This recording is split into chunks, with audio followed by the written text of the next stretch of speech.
Welcome back to the wrong end of the snake question and answer period. Pete MERLUZZI has graciously agreed to spend another 30 to 40 minutes with us. Just, talking more about this, what we got going on. Pete, before we get started, would you mind just plugging your website again? Because you have so much stuff going on there. You've got your bands that you manage. You've got your voiceover stuff. You've got your, pirate radio thing that you got going on. Tell us again how we find you. It's www.blackbirdentertainmentinc.com. Cool.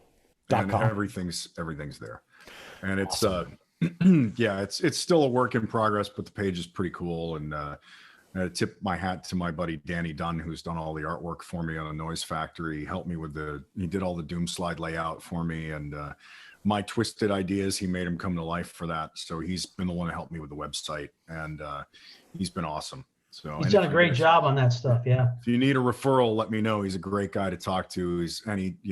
Good people. Is he down there in the Florida area? He's actually up in Indiana. Indiana.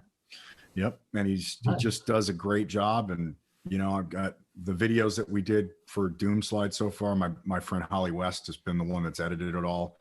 I'm trying to do things with people that I know and that, we can help each other out. And I just love to be able to kind of pass that information along. So if there's stuff people like, things you want to know about, hit me up, and if I can point you in the right direction, I love connecting people when it comes to that stuff. So that's awesome. Make sure we keep doing it. Yeah. Hey, in your experience as a manager with bands, let's not overstep too much. I'm pretty humble about it because I haven't had any real success stories yet, but I've learned a lot doing it. Well, yeah, and that's what I'm getting at. So, some of the people that come here are not crew guys; they're young musicians, maybe, that are interested in how do I become a star? What are the steps that I need to take?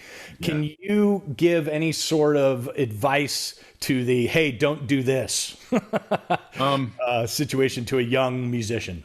The things that I've been learning, that, the game has changed so much, right? From the time that I was in college learning about how the business worked to what it is now. I find a lot of we're really being pushed in different directions constantly. Spotify is this, and this is that, and this is, we got to do this, and you got to pay for this. Everybody wants you to pay them. If they want too much money, say no. It's just that simple. I mean, if right now, the thing was like with Shadow and the Thrill, we get into this deal and we've got a great record label, Deco Entertainment, that's been super supportive of us out of New York. And they've been really patient with my rollout scheme, which was a long 18-month program as we rolled out different songs and try to keep this thing, growing and organically, right? Because a blues rock driven thing has a niche, right? We're not looking at something that's like, oh, this is going to go out and hit like gangbusters necessarily. They did a great cover of Crazy from Gnarls Barkley that we hoped would be a big crossover thing. And we got a lot of initial support, but then when all the rioting started, a lot of the AAA stations that were supporting the station or supporting the song in the beginning kind of had other things they had to deal with, right? So the state of the country affected a lot of it directly. The big thing is this is a world of content. Doesn't have to be good content, unfortunately. I mean, there's no standard of it. It's short attention span theater that we have to cater to on a regular basis. And if you're an artist, it's a full-time job creating content, pictures, videos. It could be silly stuff. It could be great, musical stuff. It could be whatever, but it's constant. It's a full-time job, and you need to be doing it 3 times a day. Putting something up, tweeting, photos, videos, and it can be reposts, but it's got to be stuff to keep people looking at your page, because you never know who's going to be seeing it for the first time. It's the only way to grow an audience. Spotify has become kind of the be-all, end-all, according to radio, according to agents, according to all these people that, well, what are your Spotify numbers like? Which is baffling to me because Spotify numbers could be great, but that doesn't mean it's any one market that means anything. It's a worldwide listening device. If you have 1 million streams, those streams are scattered across the entire globe. How does it affect an agent? You know what I mean? Huge in Czechoslovakia.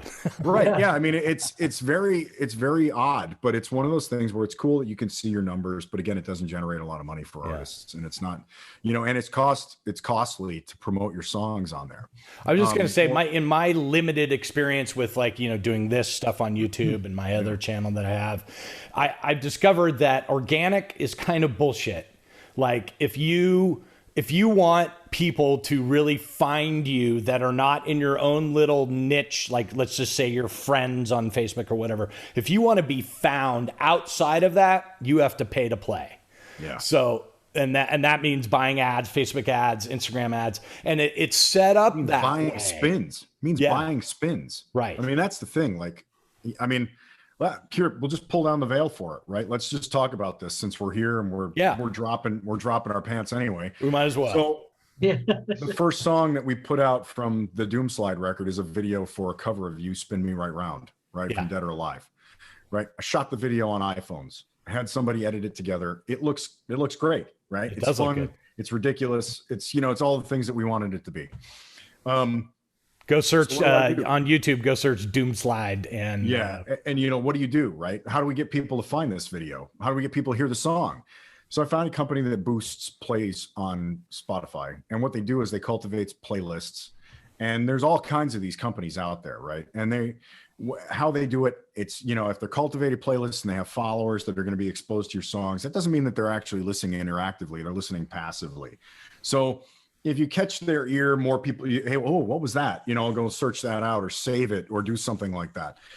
I mean, there's a lot of those companies out there. You can pay a lot of money to get 100,000 plays that you're spending 5 times as much as what you're going to generate. Now, I found a company that did it for a really good rate that I only wanted so much of a boost. I did just enough where it paid for itself. Right. So when you start to do the math and you figure it out and you go, okay, if I get in this ballpark, it covered my cost of boosting the song, which helps me look like we're getting the song out there. Right. That's our radio play. Right. That's how we get it out. But that's basically paying to get played. Yeah.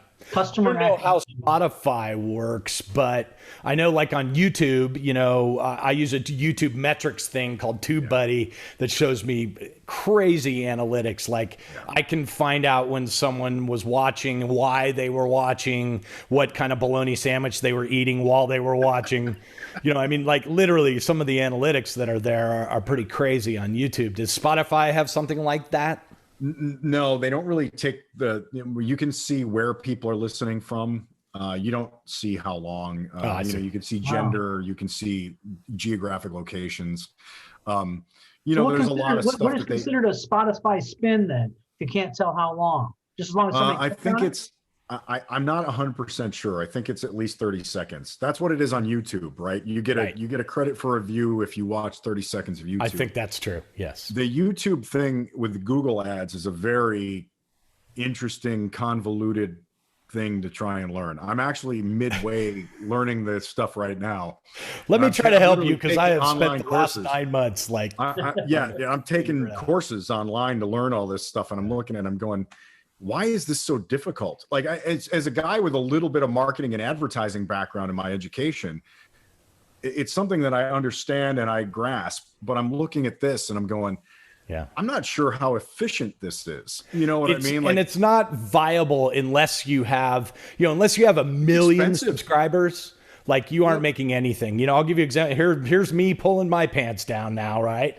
Me and Tater on this have 1,400 subscribers, and we make like $20 a month. And that is with all of the ads turned on. Like our poor people that watch these things have to watch, 30 minutes of ads to watch our hour-long thing. And we're making $20, and that's paying for like our Zoom account. Yeah. I've been looking into this a lot, trying to figure out, I mean, look, the noise factor is the same thing. It's how do you reach new people? Yeah. I'm Mike Parrish, who I was talking about before, my radio promo counterpart. We talked about doing the Spotify thing with it, where I could do spoken word, but then have the music in between so that the songs are actually getting credited spins and, whatever. but then I have to edit the show differently, and I have to upload it differently, and it's probably something that we'll convert to eventually. But it's one of those things where I can't just take my show file and put it up there, because there's music involved, right? Yeah. Which complicates the entire thing. And I've just been lucky where I've been able to have artists on who I know or who I've worked with or who I admire that, I explain the deal to them and they're like, yeah, I'll do this. This is like the most organic interview thing that I could do, and it's good. It's a conversation piece. It's something where people can listen to music and go, I did one with Damon Johnson a bunch of years ago, and it was a 4-hour episode. We got into like every aspect of Damon's career over the years, and he's a guy that I love and adore. I mean, he's just a good guy that I've known for years now, and he's a hell of a guitar player, hell of a singer, and yeah. Tony was on. He was my first guest ever. He's amazing. And a lot of people don't know about that guy. He's like secret weapon, man. Yeah. Tony is, I'm so fortunate to have known him for so many years now and be a part of, we built the Monster Circus together in Vegas. I wanted to get into Monster Circus. Yeah. Okay. Yeah. This is a short-lived thing that we built from the ground up, and I got to build a band of like guys that I grew up listening to. Awesome. I mean, it was amazing. Now, just give us a quick rundown. Yeah, what's the rundown? What was it? Yeah. So our basic concept was, 2007. We started to put this thing together, and it was like, hey, let's do a proper MTV era rock show with an all-star band, but let's put dancers and fire breathers and aerial. I mean, we did the whole thing, man. We had video, we had all this stuff going, and let's make it a show and let's pitch it in Vegas and see what happens. And I'm like, I have no idea what we're gonna do, but yeah, let's do this. So we built the concept up, and the guys that I reached out to, I started thinking, all right, who can I get in this band? Obviously, Karabi was my first phone call because I was already working with John as well, and John can sing anything. Right. So I was like, well, John's a guitar player. He's a singer. Makes this perfect. Tony's a guitar player. He's the singer. Who do you get? Right. Who would we ask? Well, I'm a big Kiss fan. Let's get Bruce Kulick. Right. Bruce is, and Bruce was like, absolutely. I'd love to do this. It sounds like a great time with a bunch of guys that I already know and love, and let's make it go. The list of drummers was pretty long, but we got to like, who's going to really kind of be a cool addition to this thing, and we came up with Fred Curry from Cinderella because Fred, another great singer. He's a good dude. He looks great. That was one of the things too. We were like, we didn't want to get guys that had their best years were behind them necessarily. we wanted because there was still life in the scene, and we wanted to kind of capture that and at least fans would recognize them, and then we went like, who's the bass player from the 1980s that we want to get? It's one fucking guy. It's Rudy Sarzo. Wow. There was no one else, right? There was nobody. It was just, who's the bass player that personifies? Rudy is the guy, right? Quiet Riot, Ozzy, Whitesnake, Dio later on, but Rudy's the guy. And Rudy is also one of the finest human beings that you'll ever get to work with in this business. And I have to say, that group of guys. And then we had Dave Kushner come in when Bruce couldn't do some shows. Dave Kushner from Velvet Revolver came in. A lot of Swiss Army knives you're talking about. Right? Man, yeah, it was great, right? And guys who I loved, and it was, we weren't going for like the over the top names because we knew it was going to, they were going to try and screw us over, and it was just going to be this thing. And so we really wanted to go for guys that people would know. The bands were the important part, though. Like, who have you played with, And that arsenal of guys was just awesome. And we brought Dee Snider in as the special guest to do a few songs. And, unfortunately, we had too many cooks in the kitchen, right? And it was a hard learning experience for me. I mean, our investors bailed on me. I never got paid a dime for all the work I did. In fact, I ended up having to pick up bills for a lot of the vendors that I brought in because of people that I worked with on, my regular job, right? I remember paying bills for mates and for PRG out of my own pocket in the end. And I really got shit on by it. And there was a guy, one of our business partners was directly involved in it.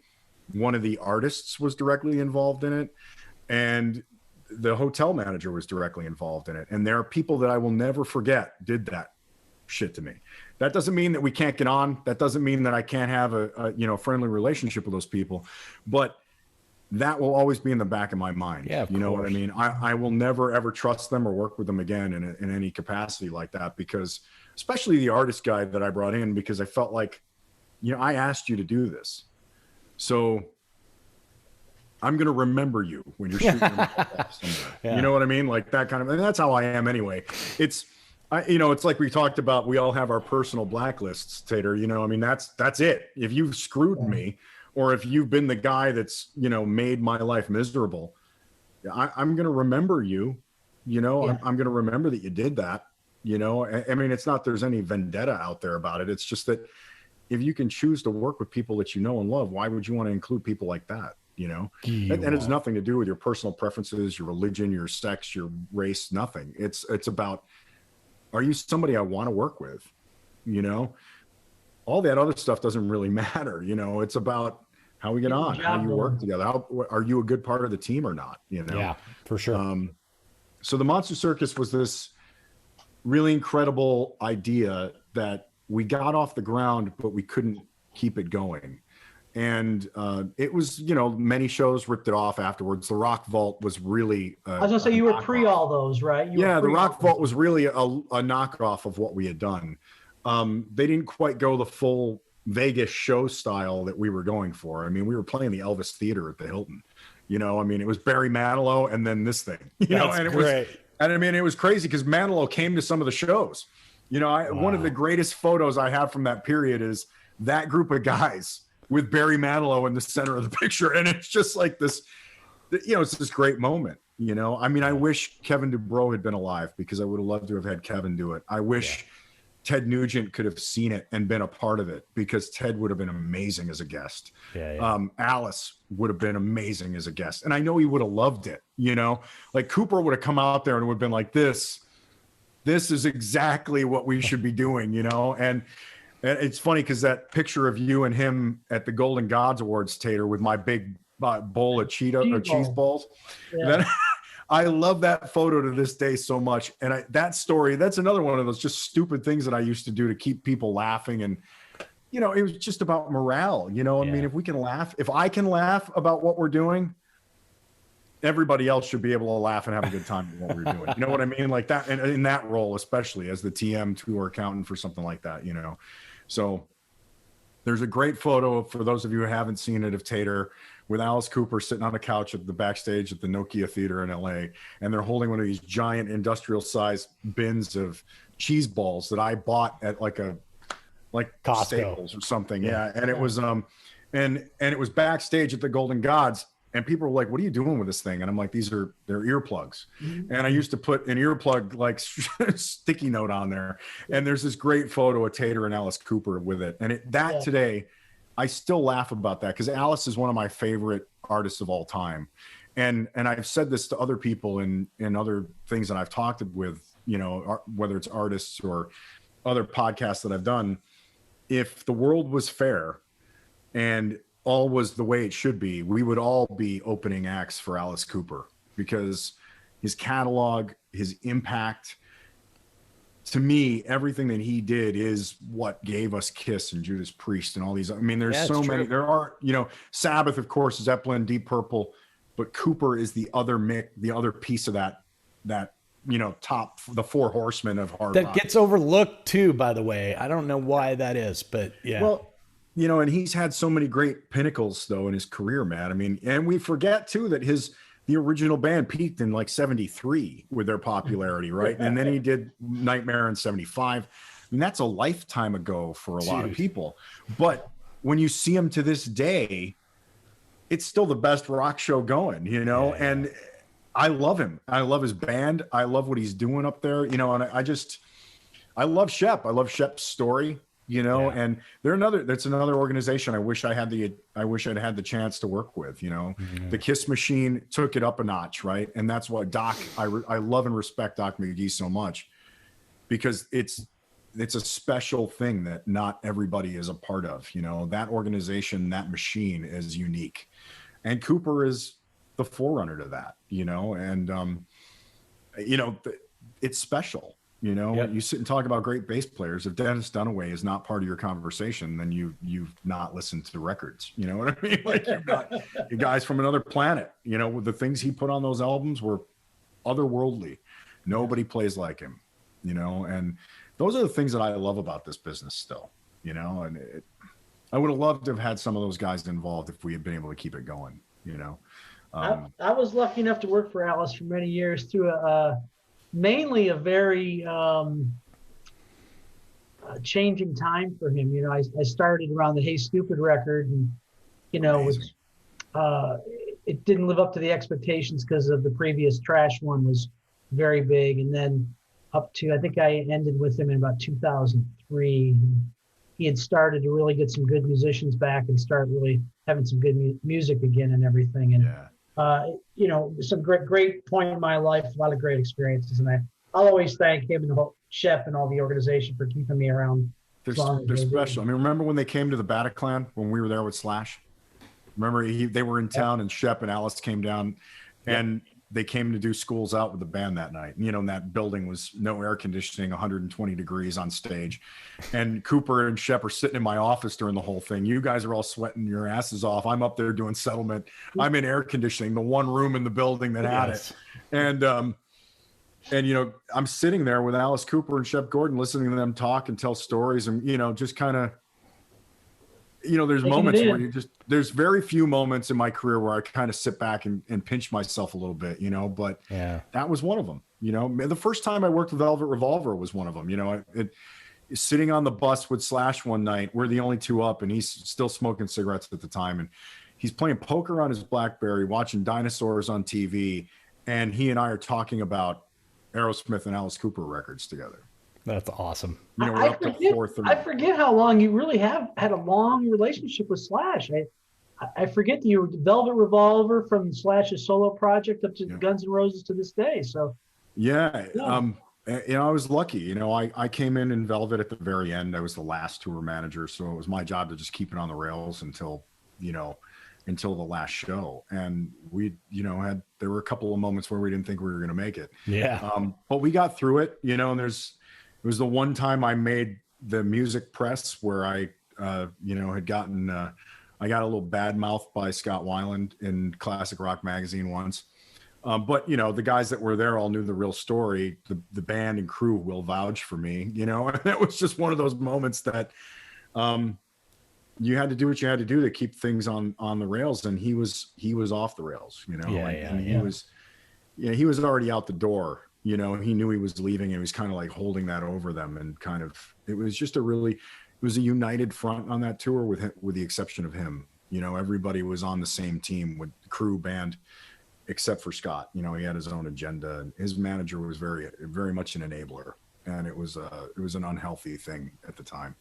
But that kind of cemented my relationship with those guys, and I did all the pre-solo band stuff with Slash. There were a couple like all-star events that I was involved in, you know, again, handling, you know, 15 different guys that were coming in and out for doing 3 songs at a time. It was crazy. But some of the coolest shows that I was ever a part of. Yeah. And then, some of those shows that we all did together where it was, you know, that Andrew, what's his name? Stockdale. Yeah, Stockdale showed up.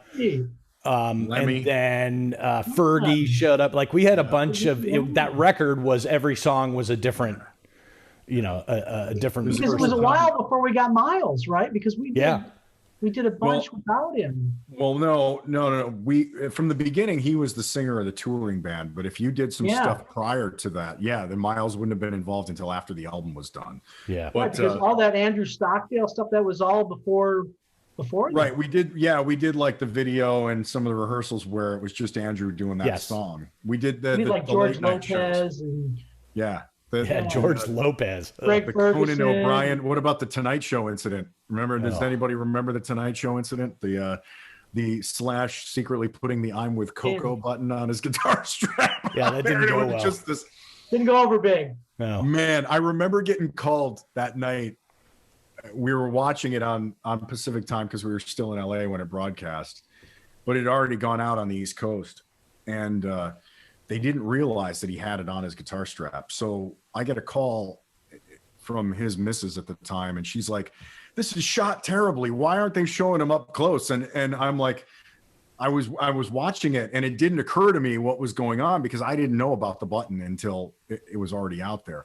And it dawned on me at that time. I'm like, why would they have a camera shot where someone's walking in front of the camera? Because all they were doing was trying to not show that guitar. They're trying not to show the button. Yeah. Right. And it didn't click because I didn't know that it had happened until afterwards. And I was just laughing, and I'm going, well, that's why they weren't showing them up close. That's why it was shot like that. They should have just done the Japanese porno thing and put the mosaic on it. Yeah, I know, right? Yeah. But it was the only thing I really remember about that, though, is you and the band were long gone, and we were just finishing going to the parking lot, right?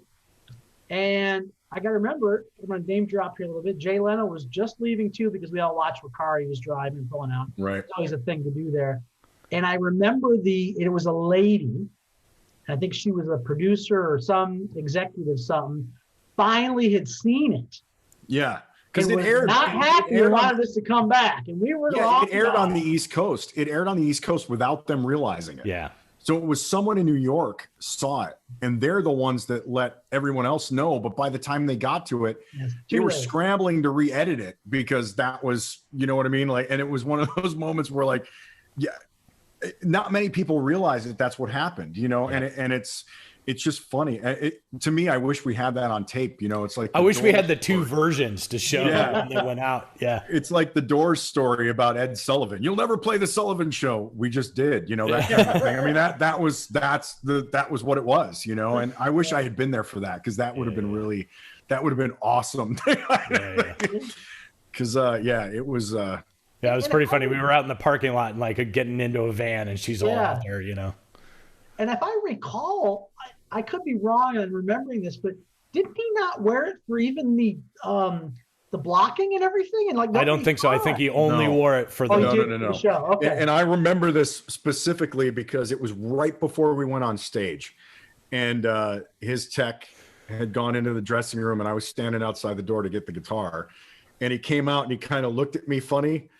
And he had the strap like on his shoulder, so I saw it and I went, oh man, like it was just because there's nothing I could do about it. Yeah, of course. Well, here we go. But it was a hell of a way to make a splash on NBC, especially after all the nonsense we went through to get Todd on TV. Because if you remember, we went through all the Visa stuff that was like they weren't going to let him play, and we were actually talking to Tony about sitting in for that one broadcast because of the difficulty we were having with the visas. So, more immigration fun, Yeah, absolutely. Yeah. Well, listen, hey, Pete, I think we're out of time here, but we want to thank you so much for coming, and we definitely want to have you back. We've got a whole, all kinds of other stuff to talk about, and great time. I'd love to. Thank you for having me. Thanks for letting me kind of talk about the stuff that I've been working on. And like I said in the show, there's a lot of talented people in this business, man. And we've got a lot, there's a lot of questions for all of us right now. So wherever we go, wherever we end up, I'm hoping that, I'd love to be able to play a role in that moving forward. I've just got to get myself on track and then figure that out.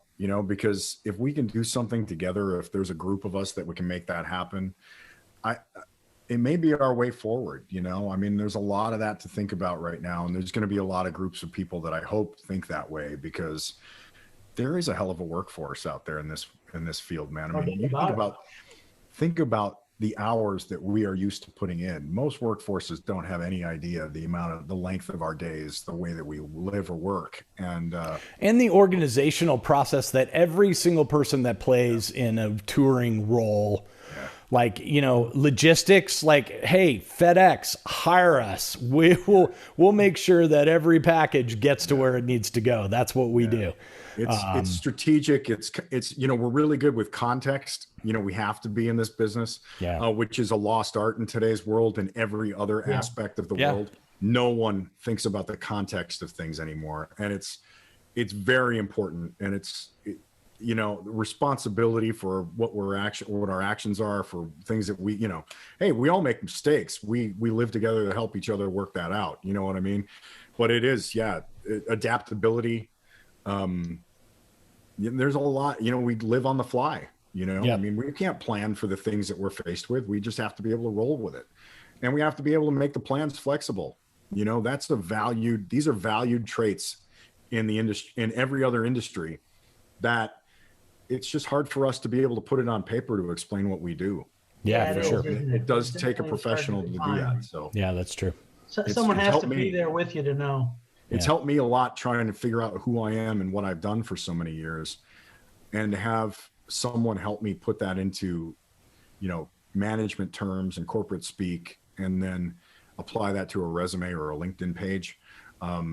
It's important, you know, and it's stuff that we all need to do it, you know, and just, we were all caught off guard, you know. I mean, you know, I think we all, you know, we all try to keep that, I hope so, at least that 6 months cushion, but shit, you get that 6 months cushion anyway, you're done in. So, well, I mean, we're into a year now. Yeah. You know, and there's no end in sight. And no, there isn't. You know, we all have to pivot, you know, we all have to figure this thing out. And well, I mean, you know, there's no question that there's at least, you know, 4 or 5 more months of this. So at least. No question. So you're fooling yourself if you don't think there is. Yeah, if you're fooling yourself if you think there isn't. So, you know, listen, if you've got enough in your funds to make it another 4 or 5 months, then good on you. But I think most of us were like coming to the end of our. You got to have a plan, though, because, you know, the other scary part about this thing is, what if we go out and it all goes away again 2 weeks later? Well, I know that's the thing. And that's what everyone is scared about, is that one super spreader event that happens at a show that shuts us all back down again for another 6-8 months. So, and can a band really afford to fire? Well, I can't speak for all bands. I just know the bands that I have associations with afford to fire up and do 4 shows and shut it back down. It's like, oh, Jesus. Nobody can. Nobody can survive on one op. It's you know, so I don't think that we're all going to get really started into touring until there's some sort of rapid testing and vaccine in place. And so I mean, you know, we're even having problems with that now, you know. I mean, if you really dig for the news stories, there's a lot of of course sketchy stuff going on right now with all that too, and it's just, I know. I mean, you know, I just saw the Canadian regulations for foreigners to go into Canada, and it's, you got to have the vaccine, you got to have a clean 3-day test, you got to have this PDC certification, and you still have to 14-day quarantine. So it's like, you're not going there. Nope. Yeah. You know? Nope. It's going to cost a fortune to sit in a hotel for 2 weeks for an entire crew and band. Well, that's just it. Yeah. So I don't know how they're going to get around that. But anyway, so despite all that grimness, the flip side to that is that what we've just been talking about, which is what do we pivot to in order to keep ourselves, you know, afloat. You have to remember, we have a lot of really incredible people in this business. That's true. Characters, there are a lot of great characters, but just talented people. I mean, whether it's carpentry, whether it's the artistic interpretation of things, you know what I mean? There's a lot of things that people in this business, practical applications, you know. There's just so many things that people, the talent pool in this business is amazing. And there is something that's going to come of that, you know, and I you know, God willing, maybe I'll be able to be a part of helping people find where they. Yeah, I hope so, man. You've influenced a lot of people. So thank you, man. Thank you so much for coming. And we'll definitely have you back on and be well, my friend. Thanks, guys. And you know, you guys be well too, and have fun with Cheryl next week. Cool. She's awesome. Oh, she is. She's amazing. All right. All right. See ya. Take it easy, guys.